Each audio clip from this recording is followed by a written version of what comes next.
হই হই কাণ্ড রই রই ব্যাপার কাপ তুমি আমার ঘরে ঠেকাবে কে এবার। আসসালামু আলাইকুম গাইস, শীতের শেষ প্রান্তে গরমের প্রথম প্রান্তে ব্লগটা নিয়ে হাজির হলাম আমি। বিনোদন দেওয়ার চেষ্টা করব, একটু করব না বেইমানি। আপনারা দেখতেই পাচ্ছেন দলে দলে মিছিল নিয়ে হাজির। আপনারা মনে মনে চিন্তা করতেই পারেন এটা কি খেলার মাঠ নাকি রাজনীতির কোনো মাঠ। চিন্তা করব না, সেই বিষয়টা ক্লিয়ার করব এক্ষুনি আমি।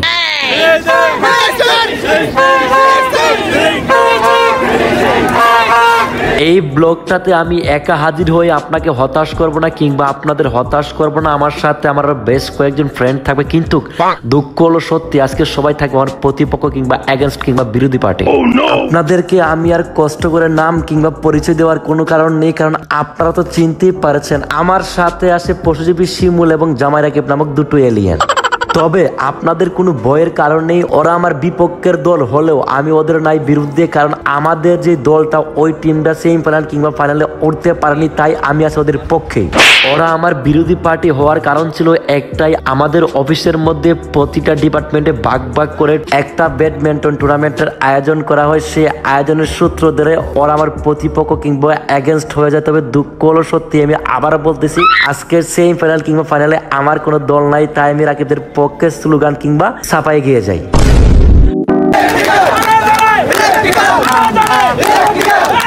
তবে দুঃখ হলো সত্যি পুরো টুর্নামেন্টটা আমি আপনাদেরকে দেখাতে পারিনি। আজকে ছিল টুর্নামেন্টের শেষ দিন কিংবা ফাইনাল ডে। তো এই ফাইনাল ডেতে আজকে বেশ কিছু চমক থাকবে, তার মধ্যে আজকে প্রধান যে চমকটা হচ্ছে সেই চমকটা হচ্ছে আজকে লটারি থাকবে। লটারির মধ্যে কার জানি কার নাম ওটা বুঝতে পারছেন, একবারে ভাগ্য পরীক্ষা হবে। লটারি আগে আমাদের হবে সেমিফাইনাল, সেমিফাইনালের মাঝখানে হবে লটারি, তারপর হবে ফাইনাল।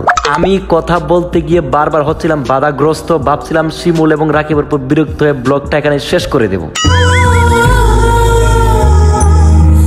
সো আমার কাছে ব্যক্তিগতভাবে কোনো ড্রোন নাই, সো আমি আকাশপথে উড়ে গিয়ে একটু আমার মোবাইল দিয়ে ভিডিও করার চেষ্টা করি, সেটাই আমি আবার আপনাদেরকে বোঝানোর চেষ্টা করি।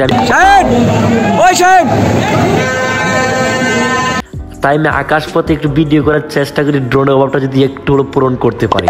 শুধু আপনাদের জন্য একটু রিস্ক নিয়ে ড্রোনের মতো একটু লাভ দিয়ে পাখির মতো একটু উড়ে গিয়ে। তবে দুঃখ হলো সত্যি ছিল একটা আমি ড্রোনের মতো হতে চেয়েও পারি না, কিন্তু আমি যে বিল্ডিং এর উপরে দাঁড়াই সেই বিল্ডিংটা মাত্র 5 তলা ভবন ছিল, তাই আমি আপনাদের কিচ্ছু করতে পারি নাই। আপনারা তো বুঝতেই পারতেছেন হই হই কাণ্ড রই রই ব্যাপার, মাঠের মধ্যে ফটো সেশন হচ্ছে ঠেকা বেঁকে এবার। তবে ফটো সেশন যতই করো না কেন বাবুজি, ভালো খেলেই পুরস্কারটা আপনাদের করে নিতে হবে, এটা আমরা খুব ভালো করে জানি। এখন আপনারা বলতেই পারেন এতক্ষণ বক বক না করে খেলাটা কেন শুরু করো না। তবে যার জন্য ছিল এত অপেক্ষা সে এখন মাঠের মধ্যে হাজির হয়ে গেছে, উনি উদ্বোধন করলে শুরু করে দেবো আজকের ম্যাচটা। এখন আপনারা ভাবতেই পারেন যার জন্য ছিল এত অপেক্ষা সে তো মাত্র হাজির হলো, কিন্তু তার পরিচয়টা কি তাকে তো আমরা চিনতে পারলাম না। উনি হচ্ছেন এই ফ্যাক্টরির এমডি কিংবা পরিচালক। উনি মাঠের মধ্যে আসলেন, ফিতা কাটলেন আর ম্যাচটা শুরু হয়ে গেল। এরপরও কেন জানি খেলা শুরু হতে গিয়েও খেলা শুরু হচ্ছিল না, কারণ দর্শকরা সবাই অপেক্ষায় ছিল এমডি স্যার কিছু উদ্বোধনী বক্তব্য রাখবেন, বক্তব্য পর পুরো খেলাটা মাঠে গড়াবে। সবাইকে আসসালামু আলাইকুম। আমি নিজে আসলে বলতে গেলে আবেগ আপ্লুত, এই এক্সাইটমেন্ট সবার মধ্যে দেখতে পারতেছি। আলহামদুলিল্লাহ প্রথম ব্যাডমিন্টন টুর্নামেন্টে অংশগ্রহণ করতে পারতেছি।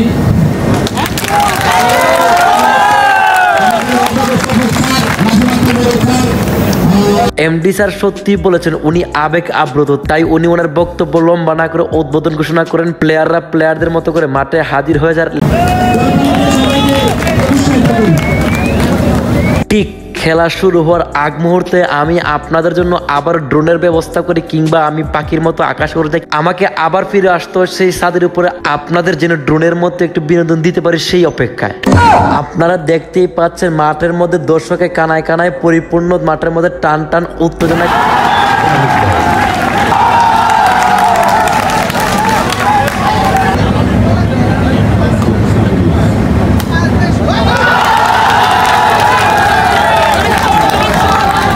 মাঠের মধ্যে খেলা চলছে টান টান উত্তেজনার সাথে, কিন্তু আপনারা তো বুঝতেই পারছেন এত দর্শক মাঠের জন্য কিসের জন্য।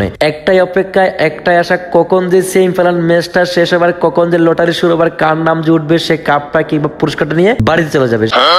সেই খেলা শেষ হওয়ার অপেক্ষা করতে করতে করতে করতে এক পর্যায়ে খেলা শেষ প্রান্তে, যখনই খেলার শেষ হয়ে যায় ঠিক সেই মুহূর্তে আমাদের অফিসের জিএম স্যার ঘোষণা করেন যে এখনই সেই লটারি শুরু হবে কিংবা এখনই সে ভাগ্য পরীক্ষাটা স্টার্ট হয়ে যাবে।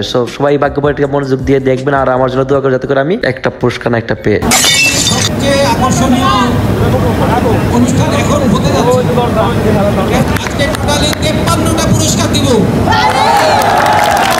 জিএম স্যারের ঘোষণার সাথে সাথে লটারির চাকাটা ঘুরতে থাকে, 53 নম্বর পুরস্কার থেকে পুরস্কার বিতরণ শুরু হতে থাকে। কি যে বলবো, লাস্টে নামের শেষে আছে আলী, আলী নামের শেষে আছে আলী, শমশের আলী। যখনই 53 নম্বর থেকে লটারি দেওয়াটা শুরু হয় তখনই সবার হার্টবিটটা বেড়ে যায়, কে জানি কে লটারিটা পায়। এক এক করে পাইতে 53 থেকে 52, 52 থেকে 51, 51 থেকে 50, 50 থেকে 49 এমন করতে এক পর্যায়ে 2 নম্বরে চলে আসে। তারপর ভাই আমার নামটা একবার যেন উঠিনি তাদের মুখে কিংবা তাদের হাতে। যখনই 2 নম্বর পুরস্কারের নামটা ঘোষণা করা হলো ঠিক তখনই অনেকের মনটা কাছের মতো ভেঙে গেল, কারণ অনেকে সেই স্বপ্ন নিয়ে বসে ছিল কেউ না কেউ একটা না একটা পুরস্কার পাবে। তবে ঠিক যখন 2 নম্বর লটারিটার মধ্যে আমার নামটা আসেনি, আমি তখন 1 নম্বর পুরস্কার নিয়ে স্বপ্ন দেখা শুরু করি। শুধু আমি না, এখানে যারা যারা উপস্থিত ছিলেন, যারা যারা পুরস্কার পান তারা সবাই কামরুল ইসলাম।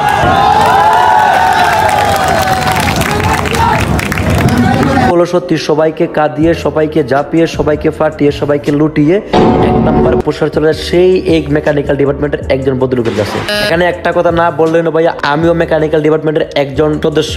যদিও আমরা সেমি ফাইনাল কিংবা ফাইনাল খেলতে পারি, তবে আমরা বুকের সাহস নিয়ে লটারি 1 নম্বর পুরস্কার আমাদের মেকানিক্যাল ডিপার্টমেন্টে আসছে। হক যেটা যেমনই 1 নম্বর পুরস্কার আমরাই পেয়েছি।